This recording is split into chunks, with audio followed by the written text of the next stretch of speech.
Assalamualaikum warahmatullahi wabarakatuh. Selamat pagi dan salam sejahtera untuk kita semua.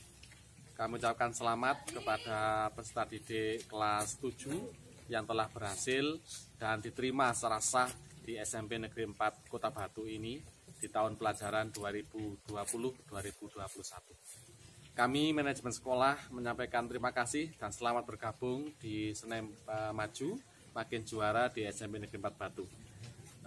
Peserta didik sekalian yang sangat kami banggakan, materi yang akan kami sampaikan pada pagi hari ini, nama saya Risa Agus Prasetyo sebagai koordinator kurikulum di SMP Negeri 4 Batu, ingin menyampaikan materi terkait dengan cara belajar efektif. Belajar dan pembelajaran merupakan salah satu proses untuk menuju keberhasilan peserta didik guna memperoleh cita-cita yang ingin diraih oleh peserta didik itu. Untuk mencapai prestasi belajar yang efektif, tentu saja kita memerlukan proses-proses, teknik, metode yang perlu untuk kalian ikuti dengan baik. Di antaranya yang pertama adalah belajar kelompok atau sinau kelompok, yang merupakan salah satu kegiatan belajar untuk menjadikan peserta didik di rumah masing-masing dengan berkelompok dengan peserta didik yang lain yang mungkin satu kampung atau satu tempat tinggal di rumah tersebut atau di lingkungan RT tersebut dapat melaksanakan kegiatan belajar kelompok dengan tujuan semua atau sebagian dari kelompok tersebut bisa belajar dengan baik. Untuk fasilitator belajar kelompok bisa teman sebaya, bisa orang tua, bisa kakak-kakak kalian yang dikira mampu untuk sebagai fasilitator dalam belajar kelompok. Peserta didik yang kami banggakan, yang kedua adalah rajin membuat catatan, rajin membuat intisari, rajin membuat resum atau rangkuman, yang mana di rangkuman tersebut, di catatan-catatan kecil tersebut, kita bisa mengingat, mengulas, membaca, dan memahami apa yang kita ringkas atau apa yang kita tulis. Kemudian yang cara belajar yang ketiga adalah membuat planning atau perencanaan yang baik. Untuk mencapai suatu tujuan belajar yang mandiri, belajar yang baik, maka kita perlu membuat yang namanya planning atau perencanaan. Dengan perencanaan tersebut, anak-anak bisa membuat rencana program, bisa membuat alokasi waktu, bisa memandirikan diri sendiri agar terencana dengan baik apa yang ingin kita pelajari. Kemudian yang keempat, disiplin dalam belajar. Apabila kita telah membuat jadwal, membuat perencanaan yang tersusun rapi, dengan alokasi waktu yang tersusun rapi, maka disiplin dalam belajar akan tercapai. Sedikit demi sedikit, maka disiplin dalam belajar akan tercapai. Peserta didik kelas 7 yang sangat kami banggakan, yang kelima adalah menjadi aktif bertanya, aktif dalam ditanya dan bertanya. Hal ini sangat-sangat dibutuhkan apabila kalian nanti di era new normal nanti, belajar di sekolah nanti, aktif untuk bertanya, aktif menyampaikan gagasan, aktif menyampaikan informasi yang kalian dapat, maka belajar itu akan lebih dan lebih sekali untuk efisien. Kemudian yang keenam, belajar dengan serius dan tekun. Ketika kita di kelas, ketika kita di rumah bersama keluarga atau di kelas bersama dengan teman sejawat, maka perlu sekali kita memperhatikan keseriusan dan ketekunan dalam belajar. Catat yang penting, pelajari yang penting, dengarkan Bapak Ibu Guru menyampaikan informasi, dengarkan tayangan televisi yang terkait dengan materi dengan baik, baca dan simak informasi yang kalian dapat, maka keseriusan dan ketekunan dalam belajar akan terwujud. Kemudian yang ketujuh, kita hindari belajar yang berlebih atau over dalam belajar. Dalam artian belajar yang berlebih itu kita dari sore hingga malam tanpa istirahat, atau di depan HP, di depan televisi, laptop kita berlebih, maka kesehatan akan terganggu pada kita. Maka dari itu, di yang ketujuh ini hindari belajar yang berlebih, belajar yang tepat, cepat, dan sesuai dengan kebutuhan. Peserta didik kelas 7 yang sangat kami banggakan, belajar efektif yang ke-8 adalah jujur dalam mengerjakan ulangan, jujur dalam mengerjakan ujian, jujur dalam mengerjakan segala praktikum yang telah kalian laksanakan. Karena hindarilah dengan cara mencontek, hindarilah dengan cara kita berbuat tercela dalam belajar, sehingga kebohongan akan tidak ada pada diri kita, tapi keberhasilan yang ada pada diri kita. Kemudian yang ke-9, jadilah seorang pemimpin, memimpin diri sendiri, latihan menjadi peserta didik yang tanggung jawab. Karena apabila guru meminta bantuan kalian untuk mengerjakan suatu soal, mengerjakan suatu tugas, maka perlu kiranya kalian memperhatikan, yaitu sebagai seorang pemimpin. Inilah aku seorang pemimpin, inilah aku peserta didik kelas 7 SMP Negeri 4 Batu sebagai seorang pemimpin, minimalnya memimpin pada diri sendiri.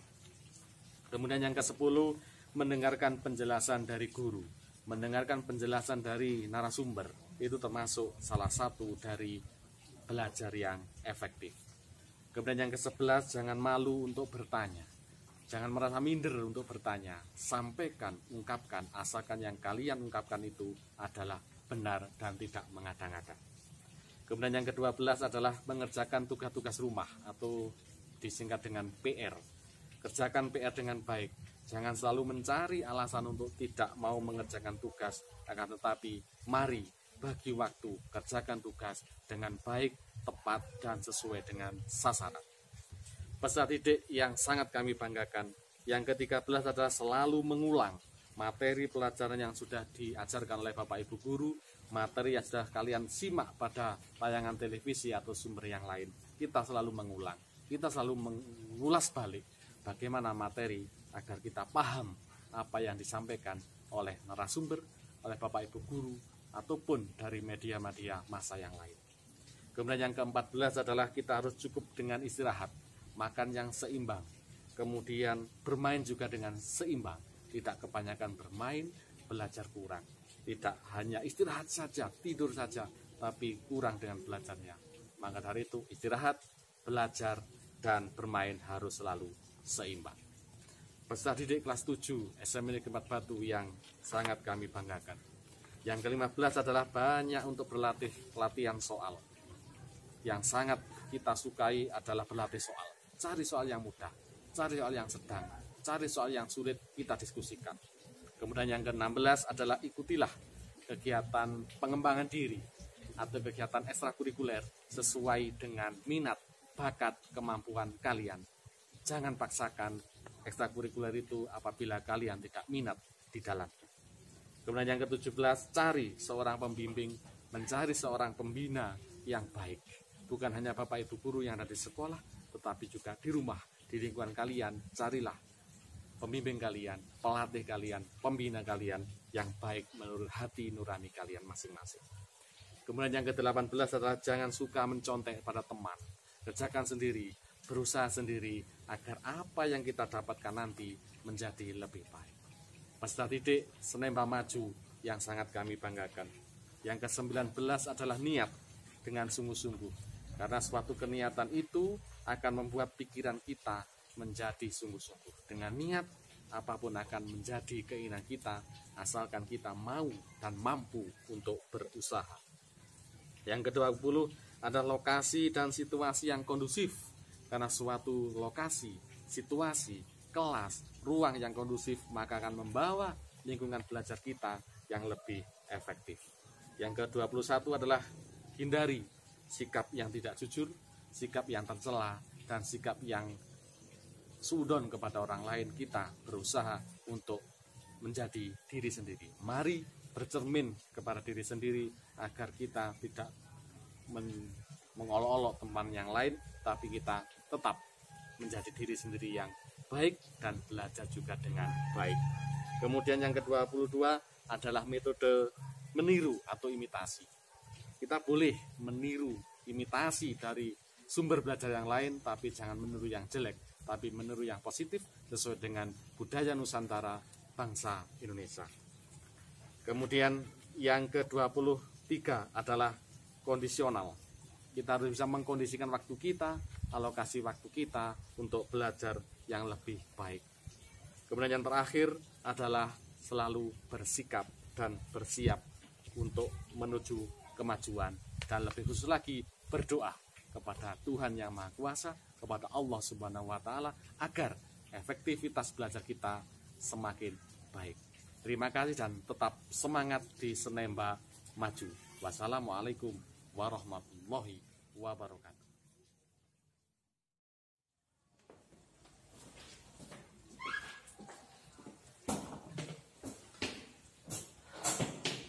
Assalamualaikum warahmatullahi wabarakatuh. Bapak ucapkan selamat datang di keluarga besar SMP Negeri 4 Batu.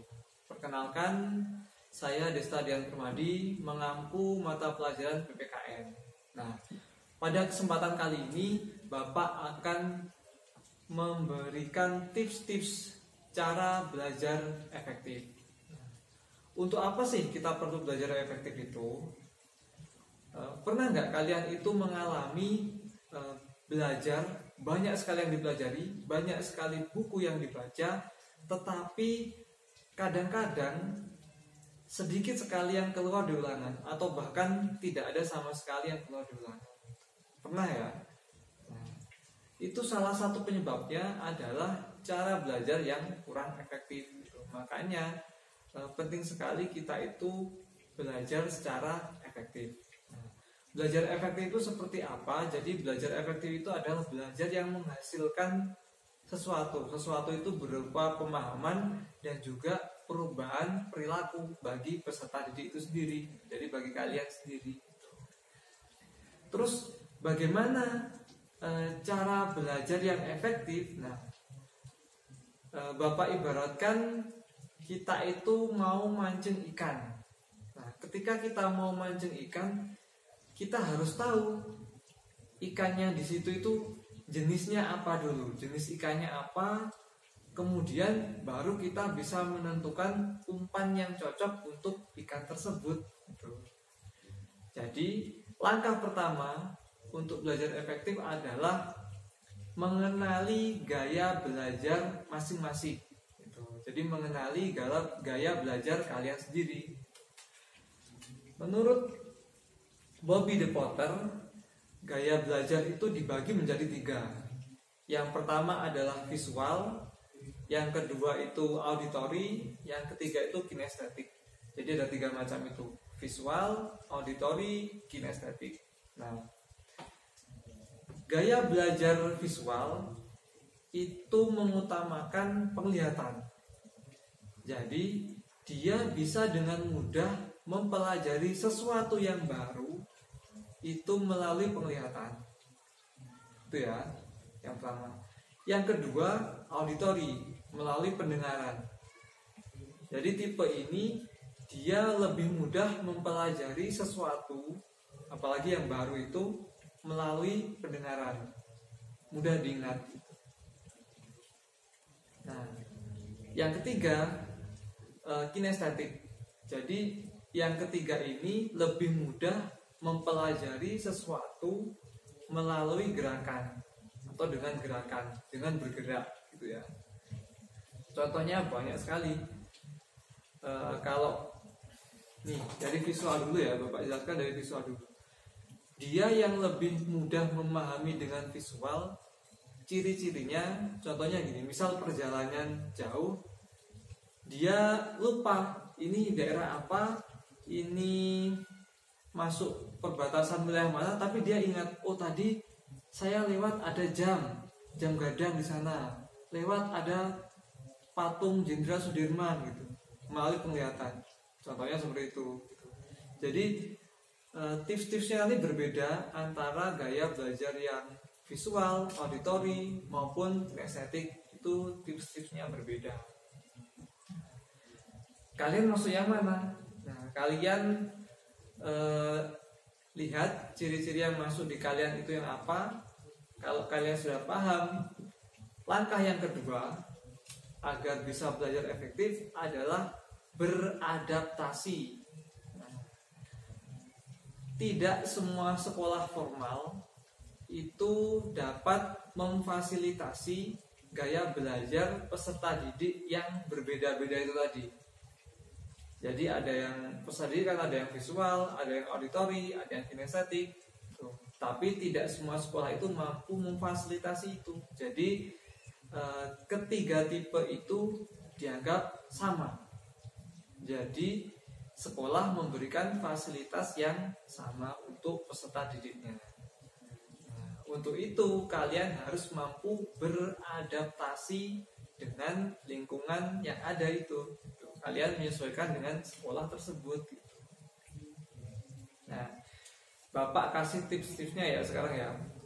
Untuk yang gaya belajarnya visual dengan penglihatan, bisa dengan membuat ilustrasi, membuat catatan ketika menerima materi. Jadi ketika Bapak Ibu guru itu memberikan materi, kalian bisa mencatat, membuat ilustrasi dengan spidol atau stabilo yang berwarna-warni. Gitu. Jadi setelah ditulis, kasih warna, garis, merah, kuning, hijau, dan seterusnya, diberi warna agar kalian lebih mudah mengingat dan memahami. Gitu. Tipsnya seperti itu. Juga bisa membuat mind mapping. Jadi selain membuat catatan dengan warna-warni tadi, kalian buat peta konsep materi yang sudah dijelaskan oleh Bapak Ibu guru tadi. Tuh, jadi selain dari materi dari Bapak Ibu guru, kalian baca dari buku, buat peta konsepnya.